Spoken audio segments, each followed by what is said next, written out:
whatnot. Then you turn around, the house is fixed up. You put it back in the market to advertise for a listing or whatever. And then, of course, we try to bring the buyers on the other side in-house as well. So you can offer one transaction, and you can talk 4 or 5 times, you can hit this legally. Legally. Absolutely. So that's why it's imperative that you guys look at this short sale, and that's the market that's not going away. You know, the short sale and the rentals with the option to buy is what's here in your face right now for about the next 4 or 5 years. So you got to take full advantage of it. Full advantage of it. So the the bottom line is that the main thing, go out there and to get the listings. That's right. There's no listings. This all this knowledge is just knowledge. You need to turn the knowledge into money. So okay. And we'll get together eventually, Al and I, maybe during our next section or whatnot, maybe we'll come down on how to advertise, how to start, because like I said, I'm on the Cravings thing, that's free. What type of headlines we need to go and start jumping out to grab people to make people come in, advertising wise and whatnot. We need to get together and put our heads together on that. Now that you guys got a better understanding and feel a little bit more comfortable on y'all approach, now we got to bring people to approach. So we need to, again, put a session together that we can sit there and brainstorm how we know ourselves. Because it's enough for everybody. So we all do some mass communication together, mass advertising together and whatnot, and we can do this. We can do this and get this out, to get your pipeline full. Because we want to beat our express on by. Seriously, it's not that difficult. Once you get involved, having 10, 15 in your pipeline is not that difficult. It's just now you understand it, you have more confidence, you know what's going on. They are out there. And we're able to, just talk better about it, Absolutely. just to give like a brief overview of, this is the process, but, I want to put you in touch with our expert. Absolutely, with your team, with your team, absolutely. Okay. That's the ticket. That's the best. That's the beauty of being an agent. Yeah, I'm telling you. That's the beauty. Yeah. So I think the goal is that 15 it's a big number, right? So if we can, each one of us put in 2 listings a month, or even 1 listing a month, that is 12. That is 12 a month. That's 12 listing a year. So by the time next year this time you make $100,000. Yeah. It almost makes you want to knock on people's doors and say, "Hey, do you want to do a short sale?" It's out there. It's out there. How do you advertise though? For the short sales? Stress home buyers. The stress home buyers. Talk. Let's do some free consultation on what's your options. A lot of people know the options, and a lot of people know about the short sale, and there's a negative connotation that goes along with short sale. So people don't want to call or want to get in communication with it because they don't understand. At first, like you said about the tax forgiveness and whatnot, that's a big issue that people don't understand. All the questions, 2 things that the most time when we start talking to people about short sale, they come up. 1, do I got to pay you up front? Is there a fee associated with what? That's one of the main concerns that people don't want to talk to you about. Number 2, what's my tax consequences and whatnot?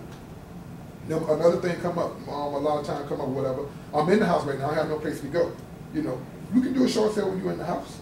You just got to make it presentable when we get ready to put people in there. But when the house is sold, of course, you got to be moving up. But we'll keep that, we'll work with you and help you get you out there, whatever, You might want to entertain with the option buy, but we'll work on your short sale. Your credit's not jacked up as much right now, maybe we can look at trying to get you into the house. There's other different things to work with. So now you got a client for life. Could you help them under the stress moment? You alleviate them by giving them the expert to talk to them about what implications they have, whatnot, opposed to dealing with foreclosure, whatever. Yeah, there's another thing. Let them know that hey, don't walk away from your house. Talk to us first, and let them know the consequences of what foreclosure is. Now you didn't know yourself, right? Now you know. Let them know too. And if they know, wow, this is what I need to go through, I better think twice. So it's all about having the resource of the agent. It's knowing where and whom to call to help you out. You don't have to know everything. You just got to know where to go get everything. Well, let me give you a few tips, okay? A few tips. One, obviously, homeowners. Gary already have a homeowner that going through short sale, and I bet you that homeowners know someone like that too. Okay? They ask them, do you know anybody that around your circle that need to go through the same situation, going through the same situation like you? Distressed homeowners. Okay, we can help them out. Referrals, warm market. Second thing, I suggest you to talk to loan officers. Get some good loan officers under your belt, because why? When somebody start to feeling that they cannot afford a mortgage, the first people that they go to are loan officers. See if they can refinance out themselves to a better loan. Okay, a lot of times just because the value's down, not enough income, loan officers cannot do anything about it. But it could be a good candidate for doing short sales. And keep in mind, oftentimes when people say real estate agent, they think we are loan officers. Right. So that's another reason you team up with your loan officer. Because they think a real estate agent is a loan officer. They don't know it's two separate people altogether, whatnot. Right. So another one is CPAs. You know, I mean, if you have any good CPAs, they know which client is having problems with, you know, with their finance whatsoever. You know, you don't have to ask them for personal information. You know, just let them know, hey, do you have any of these? This is what I do. If you have any clients that are in this situation, have them to call me. Right. So that's another good ways to get you to get some leads, and obviously through your community, your church, your kids' school, your parents' community, whatever, right? Let them know that this is what you can do to help them out. Okay. And if you get in with a good bankruptcy lawyer. Bankruptcy lawyer, absolutely, absolutely. You hear them advertise on TV or whatnot, you know, let me help your clients out. Right. And another thing that I suggest you to do a search on MRS. Specifically do a short sale and expired short sale listings. Meaning what? A lot of time this agent who listed the short sale had no idea what they're doing, they got their expired. See if you can contact that homeowner. Okay, there are many ways for you to find out the homeowner. Probably send them an email, send them a letter. If it's around your community, probably just like Gail said, knock on the door and let them know that, hey, I'm an agent. Realize that your thing is expired. You just need to do it, right? And see, a beauty on that end, if you other go out knock on the door or whatnot, one thing you can offer them that most agents can't do, saying, you know what, we gonna guarantee we're gonna have an offer on your house in a week. Right, exactly. That's a difference, because especially when something has expired, they say, man, this man had my house for 2 or 3 years, whatever, ain't nothing happened, no transaction or whatever. I can guarantee you if you want it. I can guarantee you I have an offer in your house in a week. Right. In a week. Short sale, if you list it with me or whatever, I will have your contract in a week. Right. Period. They're gonna, what, really? Yes. In fact, let's get the paperwork done or whatever. We can move this in a week. That should be a little catch if you want to start dealing with people in the short sale. They show them how sharp you are. Right. And let's have a meeting and let's get with the details. I can show you details, a lot of paperwork, and you know, it's time consuming right now. I know you already had your house in the market for a while. I know it's getting close to some type of date or whatnot. Right. So we need to probably get you into the system and whatnot. We don't know when they're gonna say slam the door, it's gonna be foreclosed or whatnot. So time is of the essence or whatever. But I can, you know, we can put a stop to the foreclosure if you move quickly. Okay. So yeah, feel free to call me. You guys got my number, so feel free to call me. If I don't pick up, just leave me a message, and I'll definitely get back to you. Text is good, email is good, and as a matter of fact, I do travel quite a bit these days. And as a matter of fact, I just came back from China 2 days ago. Okay.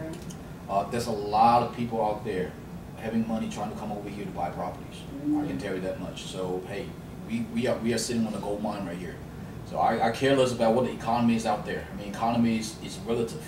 You know, I mean, we are sitting on a gold mine. Whatever we do right here, not just only helping the homeowners, but also help ourselves also. Okay. So, anything else? Any other questions? Okay. So if not, then, well, thank you everybody for giving me this opportunity. I think Clint and you have a case that Selena is working with you, right? Yes. Okay, good. Yeah, she didn't sound as bad as you guys made her sound. Oh, no worries. No, she's tight. She's cool up front. Just don't have that paperwork at a certain time. When the deadline's approaching, Selena give you about 3 to 4, maybe a week out. She'll give you, hey, you got the paperwork yet? Right. You know, don't respond, see what happens. Right. I'll put it this way. It's better when she sends it via email. When she has to pick up the phone, it's a different story. Selena don't pick up the phone to say how you doing. Well, she might say how you doing, but after that, Johnny, you know, blah, blah, blah. Okay, Selena, it ain't my fault, but it is your fault. You were the agent. You're the agent, go get it. So the email is good. I love it that. I love it that. That is why, you know, some last year or 2 years, last year we cut out a lot of the agents that we don't want to do business with. You know what I mean? They just give us the thing and expect us to also do the agent's work. Yeah. You know, we don't got paid for that. You know. Right. But anyway. They make it easy. Trust me. It's like I was telling Trayvon or whatnot. And you'll see, it's a different mindset dealing with Al and them compared to most short sale negotiators that you're gonna run into. I mean, so much stress. I mean, it's so much stress that's moved out of the window when you're dealing with Al and them opposed to some other people that I tried dealing with. You know, And actually, a lot of other people that used to do short sale, they're out of the business. A lot of the attorneys, they used to do short sales, but I know a lot of attorneys. Actually, you know, I'm meeting a lot with another attorneys this week. They don't want to do short sale no more because they are billed by hours. And imagine, you know, for a short sale that takes so long and they're not worth it. So a lot of them are out of the business. A lot of the title company used to do short sale. They don't want to do it no more, just because it's not their forte anyway. It's not their expertise. So, and again, our company is strictly negotiate short sale, nothing but negotiate short sale for you. Alrighty? Alright, cool. Any other questions, concerns? Alright. Thank you, sir, as usual. Yes, thank you, Alan. Hey, so I will have Selena's continue to work with you on that thing. So when do you think that you can